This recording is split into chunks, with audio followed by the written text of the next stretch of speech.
Welcome back to Week 8. You've fallen through the cracks, and this is the Downbelow developer discussion. Wow, we've been doing this for 2 months now. It's not bad, not bad. So, last week we promised we would talk about two things. First, we were going to actually detail some stuff about the Yggdrasil corporate security, and second, we were going to talk about combat in a diceless, non-narrative, narrative, cinematic, story-driven RPG. Mm-hmm. So a brief word about that before we go into our details on the security force, because we like to do story first here, is that the fact that this is a narrative-driven game is the only reason that the combat is going to be interesting. Quite frankly, the system that we've got going, if it were looked at in a gamist sense, in the sense of trying to strategically play it as a game, it wouldn't be very interesting, because with no randomness and a pure allocation of resources, it would take a lot more effort than we intend to put specifically into combat to make an interesting tactical challenge. Yeah. Mechanically, if you're watching this part for the mechanics, you can stop right after we're done detailing the security force, because I'll spill the mechanics right now. Mechanically, combat is exactly the same as everything else in the system. It is a challenge to be overcome by allocating the same kind of resources and successes. The big difference is the narration, and that the stakes are usually physical harm, not emotional or societal or anything like that. That'll all come, but the immediate stakes are physical harm. Okay, done. There we go. That's combat. If you're really worried about the tactical side of things. We'll come back to how to make it interesting in a moment, but in about 15 minutes. Let's talk for a few minutes about the Yggdrasil Corporate Security Force, what they do and what they don't do, and why they do and don't do those things on Nuevo Paradiso. Let's actually start with what they don't do. It's actually very simple. There are two words for what they don't do. Law enforcement. They are not a regular police force. Nuevo Paradiso does not have a regular police force. I'm going to digress for just a moment and talk about what it does have for municipal support. It has public safety officers. A public safety officer is not the same thing as a police officer. A public safety officer is someone who is there for emergency roadside assistance, someone who is there to help you find where you need to go, someone who has the authority. They will give you speeding tickets. They will give you speeding tickets, That is one thing that is very much like police that they will do. Public safety officers are actually a lot more like OSHA inspectors, because they're literally safety. If they see violence going on, they will stop it, because that's not safe. Yeah. But they will not investigate murders. They will not follow up on reports. They will get you to counseling if you have been mugged. They will pass reports on to appropriate things. Now, an important thing to note about Nuevo Paradiso, since we're talking about people who are perceived like police, that's the other thing. They are perceived as police by most people on Nuevo Paradiso, and most especially people who are by visitors, by people who don't live there, which is like 60% of the people who are present at any given time. People passing through, huge thing on Nuevo Paradiso, because even though it has fallen from the heights that it has in the setting's history, it is still a port through which people and goods move, even though it is far reduced from what it was when it was the only space elevator, because it was the first. So they're perceived as police, even though they're not. But there are actual police forces operating on Nuevo Paradiso. They're just not native. Interpol, for example, operates on Nuevo Paradiso, and every government's embassy has that government's police force equivalent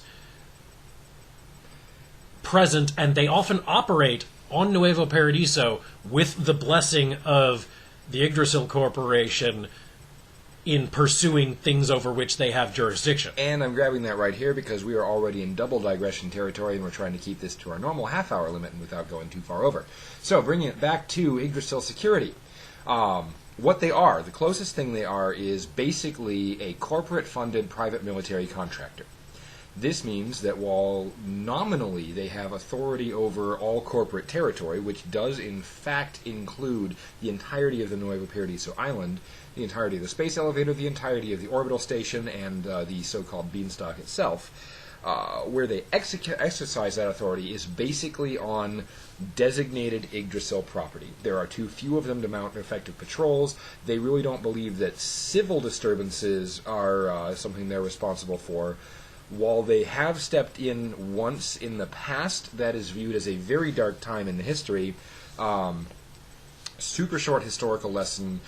About a decade or more ago, there was actually a civil rights movement on Nuevo Paradiso campaigning for better treatment of those down below.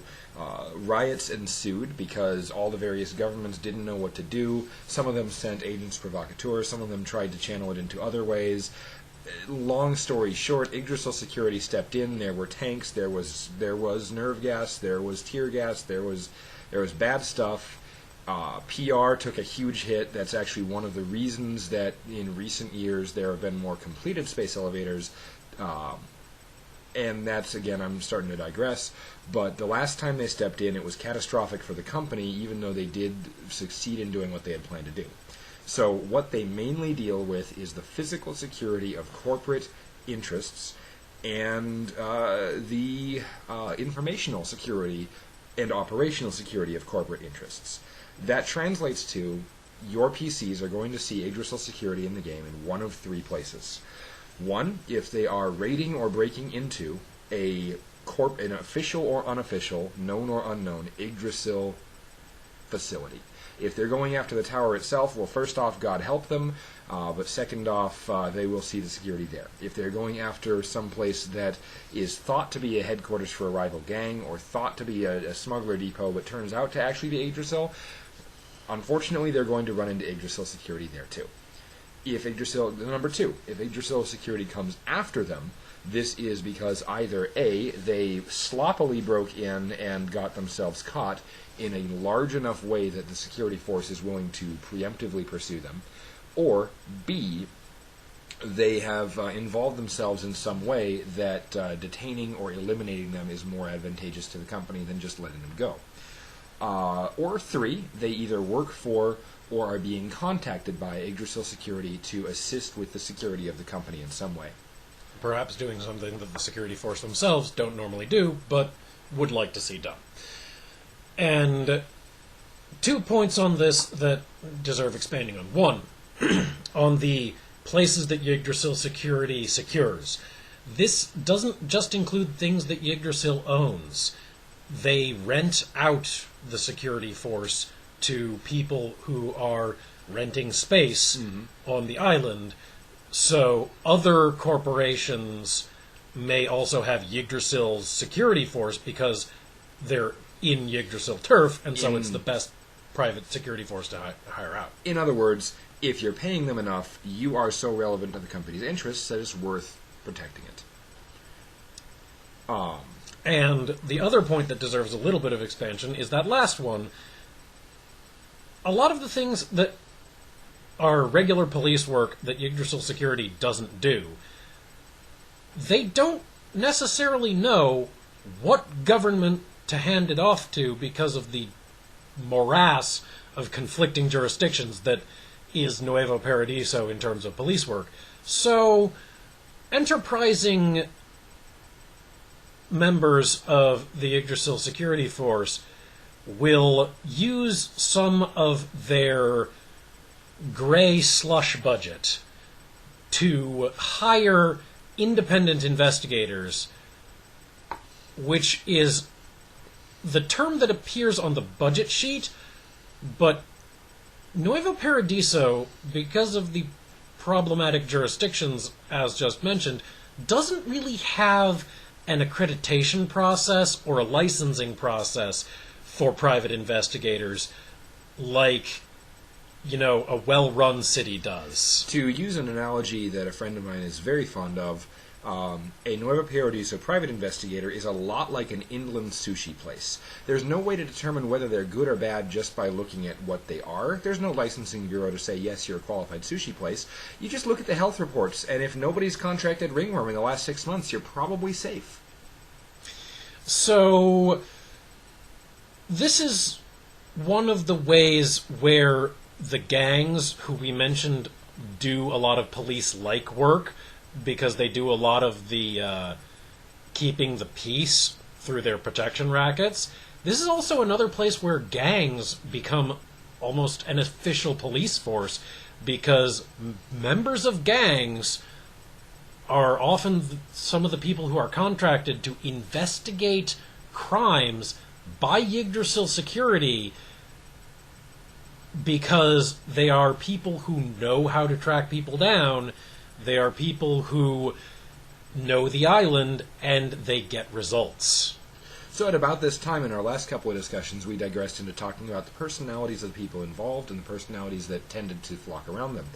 We're going to digress in that as well. With Yggdrasil security, what matters is not the personality of the people higher up. In fact, at a certain level, we're actually looking at facelessness as a virtue. Nobody really knows who the head of Yggdrasil security on the island is, and that's important. First off, if the head of Yggdrasil security is personally involving themselves in affairs, you're going to see it in one of two ways storyline-wise. Either they're going to be a completely unstoppable juggernaut, and the story point of that is to avoid or deflect this person, or they're going to be so good at their job that they have such a subtle touch, you don't really notice it's them. They are your Deus Ex Machina storytellers. This is the person who is so far behind the scenes that they're either actually Superman meets Darth Vader, or they are subtle enough and quiet enough that it's not important who they are, just what they bring to bear. At a lower level, what's important is not who is canon in this place. What's important is the tone of the Yggdrasil officers that meet with your PCs on a regular basis, the tone of the ones who seek them out as informants and as collaborators, contributors, or possibly stool pigeons and patsies. For the story that we were developing for the Choose Your Own Adventure visual novel that we want to do for this setting, the Yggdrasil security officer who makes an appearance there is a desk jockey who he is a low level in that he is basically on the outs of office politics. He's some level of middle management corporate-wise. He's got a budget to do a fair number of things. He doesn't have a lot of direct authority, and he's kind of weaselly. That's one type of personality that might show up. I'm going to wrap up my contribution to this part before we move on to the rest of the story planning for this time with the 4 types of Yggdrasil security personnel that your PCs are likely to meet in the entire course of a game. This, please note, this does not count outliers. Unique personalities and unique types are absolutely encouraged, but for supporting cast, the 4 types that you're likely to see are as follows. First, you're likely to see rank-and-file security members. These are your SWAT teams, your grunts, your standing guards, and the various facility guards. You are likely to see these pretty much any time you interact with either overt Yggdrasil presence or covert security forces. The second you're likely to see is the corporate middleman. This is the person who either overtly represents the corporation's interests to various interested parties and shows that, yes, we have a security department, we do keep tabs on things, or who approaches the PCs in a more official manner from an on-high perspective. It's important to remember this because we're going to get back to this with number 4 in just a minute. But he approaches the PCs from an on-high, authoritative manner to say, here is the hand of God, here is our here's our offer, and if you don't accept it, we do have the ability to make your life miserable because we literally own the ground on which you walk. The third type of personality you're likely to encounter in the Yggdrasil security force in the course of a game is an Yggdrasil Special Forces trooper. These people are basically augmented and trained so that a squad of 3 is a multi-purpose army. In this future, the future of armed combat is basically one where small squads of highly trained people go in, do their work, and get out. You don't actually see conventional warfare being used as often. The more capable an individual trooper, or better yet, a squad of well-trained people, the better.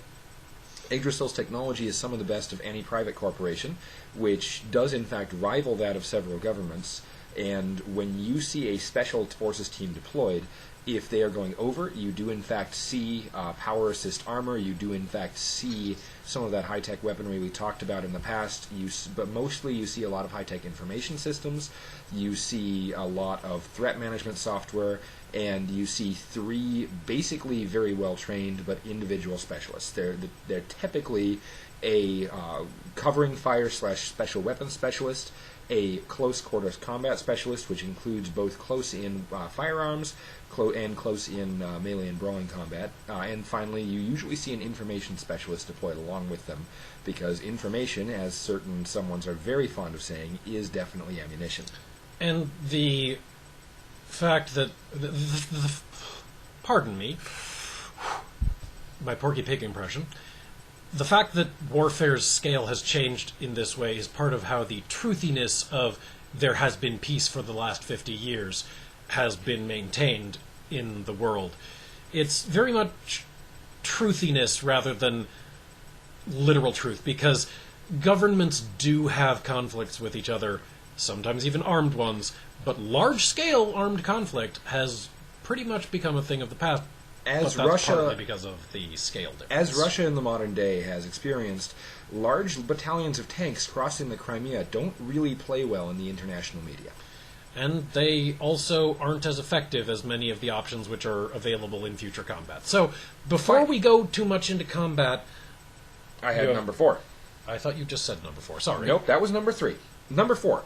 The last one is someone that actually will be very important to your storytellers, because I had mentioned with number 2, I had mentioned the actual on-high middle management persona. Number 4 is similar. Number 4 is the middle management persona, or possibly higher or possibly lower, as you need them, who is very, very much in danger of falling through the cracks themselves. This is the person who is not enmeshed in the corporate world so much, but who still represents the interests of the corporate world. Basically, I was saying this to Ian in my original pitch of the game for a different system, and a setting pitch that I might still revisit in the future. If a player wanted to play something like a official special forces secret agent, etc., or someone with actual official power, they would be in this role. They'd be the people who are assigned to deal with the undesirable elements, usually because they misstepped themselves, or because they had undesirable personality quirks, or because their talents were not so useful in the official above-board nature of what was going on. And so they were shuffled so far to the side that by interacting with the Downbelow world, they're in danger of becoming a part of it themselves. And we talked about them a little bit already in the introducing character backgrounds thing a couple weeks ago. So that is the fourth type types. of personality. There's you'd one like to last define. thing that I'm going to mention before we move on to talking about how do combat in this system. And that is a note about jurisdictions. One of the themes that we've mentioned over and over about Nuevo Paradiso and the Downbelow experience there is that there's conflicting legal jurisdictions, and so this is one of the reasons that things often don't get done, and why people can't get the things that are supposed to come to them, and sometimes that justice that is supposed to come down on someone doesn't come down on someone.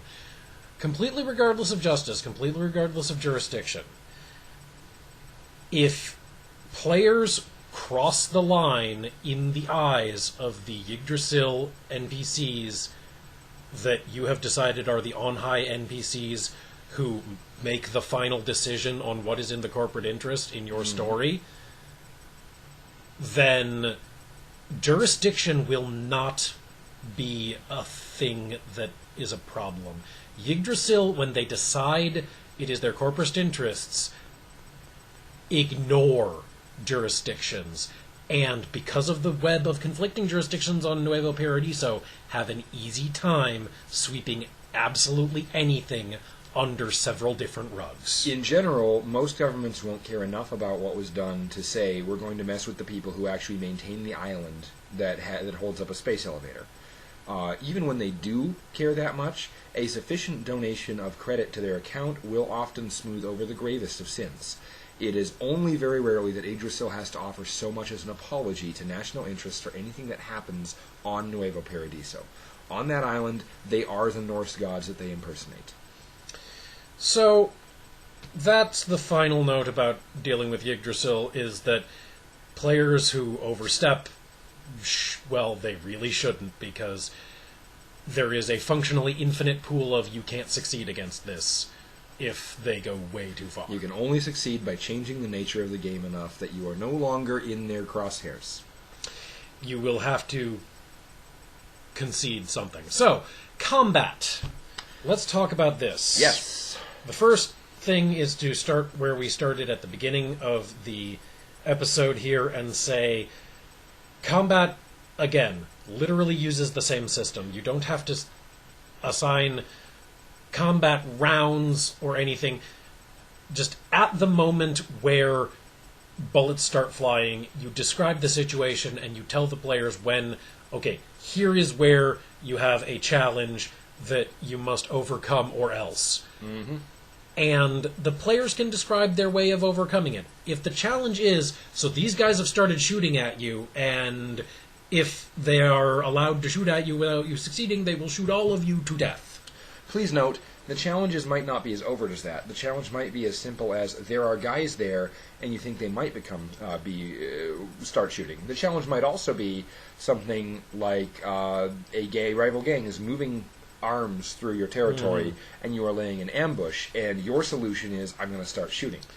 The point is, once combat has joined, the question is not what's their armor class, the question is not what's my bonus to hit, the question is what successes am I taking out of my pool to deal with this situation. And you as the GM have to use the techniques that we talked about last time in setting up and running scenes in the game to decide how difficult in the story any given combat should be. How important is it that the player be able to punch out this one guy without getting punched out? And that will depend on how important you think it is. Is this guy somebody who you should be able to punch out easily? If you want to punch him out, then one success that's applicable. So say the player has strength as one of their character's traits. Okay, you're strong enough, you punch him out. Use that one success, this guy's punched out. You could even take that to a further extent and to say narratively one character is playing the equivalent of the modern-day Batman mythos and is capable of taking on large amounts of basic combatants without breaking a sweat. From a character like that, the pool of one success might well take out a swath of the enemies, as he describes, cartwheeling between them, punching them, and doing various acrobatic takedowns. But that's because in the story that kind of scene to happen in your game, in the story that this kind of character is participating in, that is not a challenging task to that character. And to the scientist character who finds themselves in such a situation while Batman is occupied, even escaping from one such low-level combatant might prove 2 to 3 to 4 successes, depending on there. There is some individual scaling going on. Oh yeah, that is another thing that you can totally do that we didn't mention in the general scene setting last time. You can, based on, and this applies not just to combat, but to all types of challenges, the same situation for different characters, because this system is all about the narrative, will require different successes if you, the GM, think it should. Because if you think that for character A's background, it's perfectly appropriate to spend one success narratively and win the whole bar brawl, but for character B, you think that winning, that getting out of the bar brawl without getting the crap beaten out of them would be a major thing, then maybe character B has to spend a success for each punch they dodge and each punch they land. So we're digressing again, but that actually brought us to a really good point to discuss the most important thing about combat in this system. The most important thing about combat in the system is the narrative, and specifically, when combat is joined for whatever reason, the most important thing is not how many punches you can take, it's not how much damage you can dish out. It is a simple question of what is your goal in this combat. What do you want to accomplish? Not what do you want to do, not how do you want to show off. What do you want to accomplish in this scene narratively, players? So there's really 3 levels to this. The lowest level is when taking an action, especially in a combat situation, for the players and the GM to agree what is at stake and being decided by this action, which is sort of 2 sides of the same coin. But it's like, what are you going to accomplish if you spend a success here, and what might you lose if you don't? That's the 2 sides of that lowest level thing. The mid-level thing is, as a GM, to determine scaling of this encounter both on a character basis and on an overall basis. How big a challenge is this for the various different members of the party, depending on how they approach it. And at the highest level, bringing all that together with the end conditions, because the end conditions for the scene are the scene version of that what each action must be determined thing is.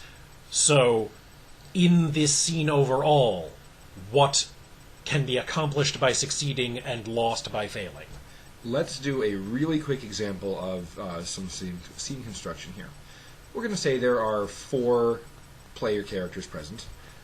We have Batman. The aforementioned Batman is one player character. He is a combat specialist.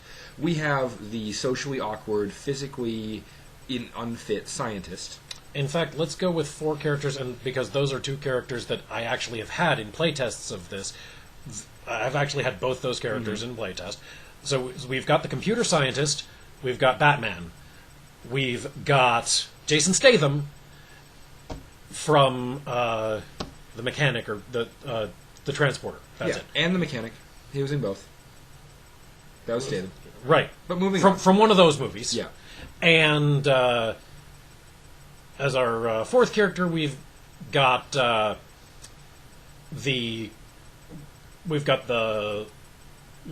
local political agitator. So, they are attacked by, let's say, 10 Yakuza. This is going to be an early game scene, so the goal is actually going to be very simple here. The goal is going to be for all 4 of them to get out of the bar in which the combat is happening. There are several different things they can do with their successes. Now, a couple individual character notes for this scene. The political agitator, although they are mainly socially focused, they're going to have to use a lot of social successes to try and get out of this socially, because the Yakuza are specifically pissed at this guy for making things harder for them. For the political agitator, here's what's going to happen. 1 success will take out 1 Yakuza mook. 2 successes on a social level will effectively get enough local help to stave off the Mafia from attacking them for 1 action. And 3 successes will get 1 Yakuza mook to not attack him and functionally leave the scene. So 1 physical success, 2 social successes to form a barrier, or 3 successes to get the Yakuza to stop attacking via Silver Tongue.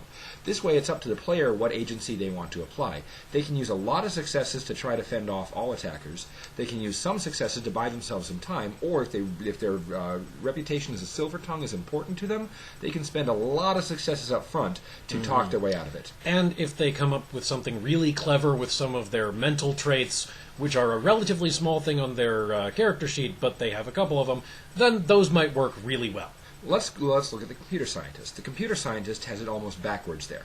For them, it's going to take 3 successes to take down or fend off one Yakuza Mook in direct combat. They are physically unfit. And for each success that they don't use out of those physical ones, if they choose to go the physical route, they will get hurt somewhat. They're also socially awkward. It's still going to take them 3 successes to talk someone else into taking the blow for them.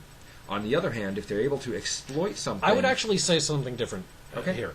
I, as GM, would say that since the computer scientist is socially awkward, they don't have many social traits. One social success, because the Yakuza don't actually have anything personally against this guy, except that they're associated with the guy they hate.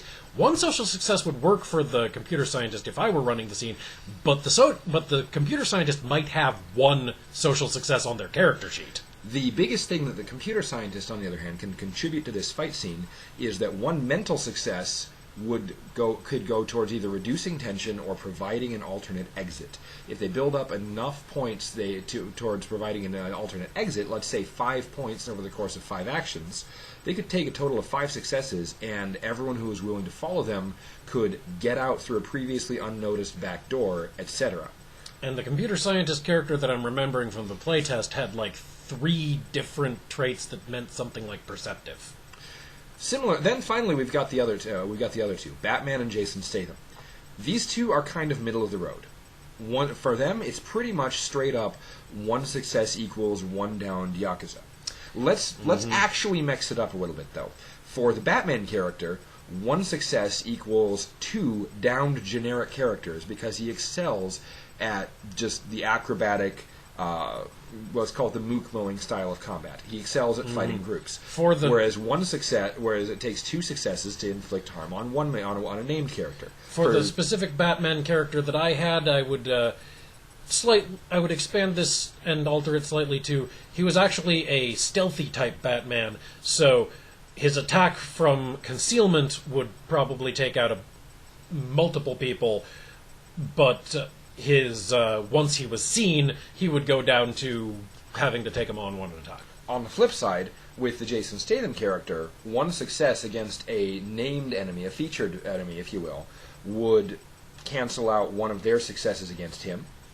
But it would take him but that'd be the same across the board. It's a 1-for-1. I can't do a 2-for-1 against various moot characters. It's got to be a 1-for-1. He's the everyman in this situation. 1 success equals 1 point of progress towards anything. For all of them, basically, you're looking at either acquiring a total of 5 points of get out of here, a total of 5 points of whether it's by finding an exit, whether it's by causing a distraction, whether it's by getting the locals to stand up so you can make an exit and slip away, or a total of 10 points, one way or another, of take down the Yakuza. If you can do either of those before enough damage is dealt to you, before you accumulate, what would it say, 4 failures on this also, one? every 2 of the Yakuza who are taken out will, because of the symmetry here, make it 1 point easier to get out of there because there's fewer of them to get in your way. So if you can accumulate enough points of get out of here before you accumulate a total of 4 points of bad stuff, 4 points of failure, 4 points of I'm going to save my successes for later, 4 points of etc. Scene is over, you're out of there. Also, each point of bad stuff is going to inflict physical injury on somebody, and for the severity of this conflict, I would say that the first physical injury that a character takes is going to be bruising, which will later be something that they would have to spend a success to overcome, or else it will prevent an action that normally wouldn't be all that difficult from being accomplished because they hurt. The second injury that a character takes in this scene is going to be something like a broken limb or a broken nose or something that's a significant injury, and it's going to be really inconveniencing later. The third injury that a character takes is going to take that character incapacitated, and so if one character takes 3 injuries all on that character is incapacitated, and they won't wake up until after the next scene unless medical attention successes are used. And if all 4 failures are on one character, that character might well be killed. Finally, before we wrap this up, let's talk about something that we haven't really talked about yet, and that is the GM's side of things. The GM is not merely presenting dominoes to be knocked down. I mentioned failures. Failures can come in a variety of options. Sometimes failures can come with players deciding, I've been presented with a problem and I do not want to spend the success from this trait to gain a success towards completion. So I'll take a failure as well, I'll save the trait I need, and someone else can actually trip the completion flag for me. In other cases, the failures come from things that the GM applies on their turn. Combat is not broken down into an alternate combat time sort of thing. In traditional RPGs, once combat is joined, time slows to a crawl. You get very anime-style banter in between 4-second actions, or in some cases 1-second actions with lengthy speeches in between them. This doesn't happen in Downbelow. All time is cinematic time. All time passes at whatever rate the GM decides it passes. But this doesn't mean we don't take turns. There's not necessarily a formalized initiative order, but the GM gets a turn, at least one turn, for each full player turn, because the GM characters are still actors in the scene. The GM has a chance to act. When they act on a player, whether it's something as simple as the Yakuza throws a punch at you, or in the middle of a scuffle, a ceiling fixture is damaged and falls towards you, the GM is saying, here, I am presenting you with a problem. The solution of this problem will not count directly towards completion of the scene, but it is something you have to deal with anyway. Actually, I'm going to say no. That's not the intended way that I meant it with the system. The way that the taking turns thing is supposed to work, the way that I was envisioning it, and this is why it's a discussion, by the way, for our viewers, because we're talking from a point of we actually haven't set all of this completely in stone, and we're discussing what we want it to be. We're creating this as we tell it to you. By giving us a chance to talk to you, you're giving us a better chance to talk on a guided point to each other. So the way that I was envisioning it, actually, is with the taking turns, is that each round of every player and the GM has a turn to describe things, is everybody takes their turn making descriptions, and after everybody, including all the players and the GM, has described what they want to happen, that's when the GM lays down, okay, here will be the results of if you do or do not spend a success for this narrative round, effectively. And a narrative round can take whatever amount of time the actions involved make sense. Because the GM might decide that the narrative round, based on the actions that are taking place, is 5 seconds or 15 minutes or whatever. Yeah. So the point is, it could be the next few seconds while the fire rages, or it could be the next 5 minutes of a high-speed boat chase. And it is at that point that the GM will lay down, okay, for you, the player of Jason Statham, you will, if you choose to spend a success, you will knock that Yakuza on his ass through that table, and he'll be out of the fight. If you don't choose to spend a success, then his buddy will grab your arms, and you will get punched in the gut and be bruised. But he might establish for the scientist, okay, if you choose to spend a success this round, then you will find a hiding spot while you try to look for a way out through the throng of attackers, and you won't get attacked this round. But if you don't choose to spend a success, then you are going to get punched in the face, and that's going to hurt. And it's always in the face. Okay, mechanically it's not always in the face, but, you know, it's not always in the face, but it's easier to say punched in the face. It's whatever's described in this case. So that's sort of how I was envisioning it. I was envisioning it as everybody takes turns describing things, and it's all part of that same narrative allocation of resources. It's just that everybody gets a chance to describe their actions, and after the actions are described, the GM says, this is how it is going to impact the narrative resources. And that's very important, because if the players describe their actions differently, and the GM describes the NPC's actions differently, that will set up a situation which might have different consequences, even though you went into this planning that actually the consequences of the actions are going...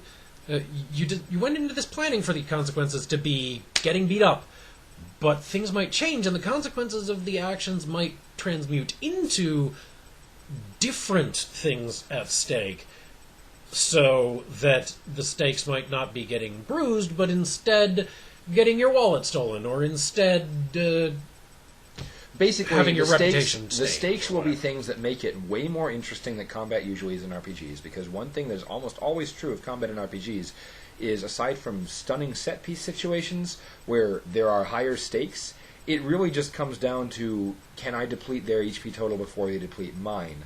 Combat is often described as boring and tedious in a lot of RPGs, and we aim to fix that. The easiest way to fix that is by changing the stakes. Changing the stakes, the consequences, and the outcome. So, next week on our developer discussions, we will go back to crime, because we have not described all the criminals. And mechanically, what we're going to do for that is we are going to talk a lot more about possible alternate outcomes depending on combination. So, in other words, how to resolve the narrative scenes we just talked about. Resolving scenes, the end of each scene, which leads into the beginning of the next one. And this is an especially important skill to develop when players go off the rails. So, the specific criminals we're going to describe next time, let's do the Vori. We haven't done the Vori. We have not done the Russian the Vori. Mafia, for those who don't know that word. Yep. Russians and ending scenes. Next time, you fall through the cracks and end up down below. Thanks for watching.